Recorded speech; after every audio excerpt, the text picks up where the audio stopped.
Hey everyone. I'd like to talk about what it's like to live with schizophrenia. Um, First of all, I was diagnosed with it when I was 22 years old. I'm 23 now, so it was only last year in 2015 that I was diagnosed with it. Um, Dr. Iaboni or whatever from Toronto Rehab diagnosed me with it, and at first I was really scared. I was like, this is going to change my life. I'm just going to start hallucinating more and more and needing more medication and all that. But on some level, it was a bit of a misunderstanding because the way my symptoms showed themselves was um, for a few months I had been using drugs and I had stopped using my body. What happened was there was one day I was in my bed here, and one day while I was in bed, my body got up and I started moving around the house, walking around, and I didn't have control over it. Like it was just happening on its own. And so I tried to fight this feeling for several months until I just gave up because I became scared. I couldn't control my body very well anymore from all the drugs I was using, and so this automatic force took it over.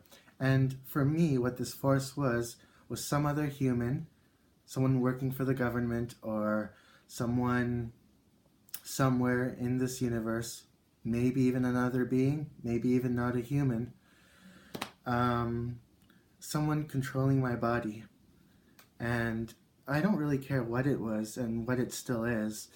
Um, the fact of the matter is, I was moving without wanting to. So I became scared and I started letting this force act through me. Uh, and it started. Not only would I walk around without wanting to, I would speak without wanting to. Right now, I feel like I'm in control and speaking through my own will.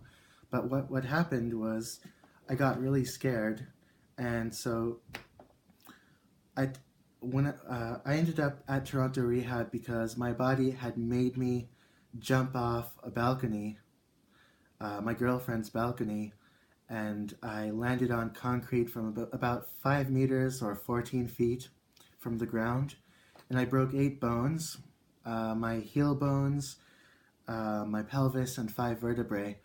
And I ended up in the hospital. There was a psychiatrist there to assess me, and she concluded that I had schizophrenia because I told her that I wasn't controlling my movement or my speech.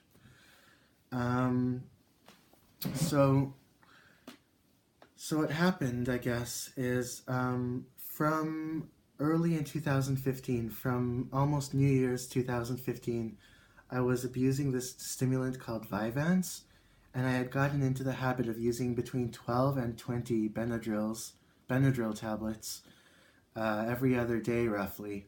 And I was also using alcohol, sometimes benzodiazepines like lorazepam, even alprazolam, and sometimes dextroamphetamine. Um, and so I started hearing these voices. They would always tell me about my future. It's like they were programming my future by telling me. It's like, with cigarettes and some of the other drugs, like the stimulants, I didn't really have much of an ability to dissociate from what I was hearing, from what I was experiencing, from how I was acting. So there was this weird way in which I would hear the voices that would almost be like programming my mind, like they were programming my mind. They would tell me, you're going to be a speed addict, you're going to live on the streets, uh, you're going to abuse DXM, cough syrup, you're going to, try to commit suicide, you're going to slash your neck. That part in particular ended up happening. I slashed my neck without my own control. It happened on its own, and thank goodness, not much blood came out. It was the wrong side, um, so it didn't get my main my main artery. Um, so I continued to hear these voices throughout the year, and they were always insulting me. They had this personality attached to them, like there was this one guy who, like, I thought they were somehow related to people who I knew. Uh, sometimes they were cartoons, kind of like in Family Guy. I would imagine them as being like cartoons. And there was this one, he looked like a sort of gang member, like a mafia member. And he would always tell me about how DXM was the worst drug, and um, he would always insult me and tell me about how I'm going to be like mind controlled. And at the time, I already knew that I was being mind controlled. Like, I already knew there was some force out there that was trying to hijack my body. It started when I was 17, just around my 18th birthday. I went through benzodiazepine withdrawal, and I was crazy from using too much salvia and other drugs. And um, in the hospital, there was this feeling of being brainwashed and overloaded to the point of having my psyche melt. It was like I was melting in pain and stress, and I could see this reflection of myself melting. And since then, life's been a bit weird. It's been like my whole life is in the process of being hijacked by some outside entity.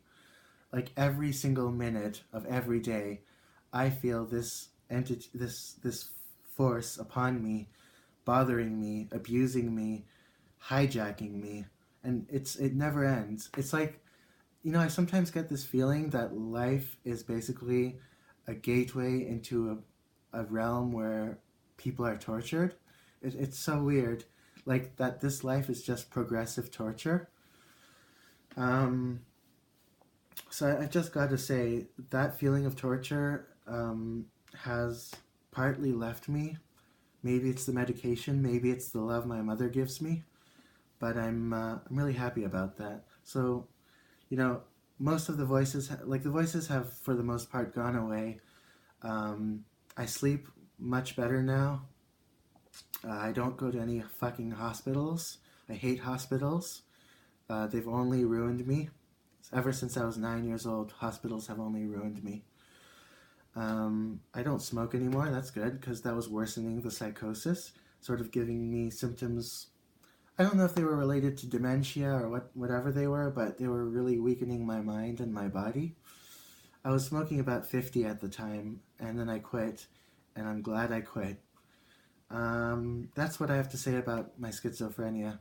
I had symptoms from the time I was 15 or 16 years old because I had abused Gravol, I had abused Benadryl and DXM and marijuana and stimulants and depressants and salvia and so on. So I'd had symptoms back then, but I didn't really start hearing the voices and thinking they were real until I was about 17, 18 years old. Uh, and that's my story. So thanks for listening. Peace out.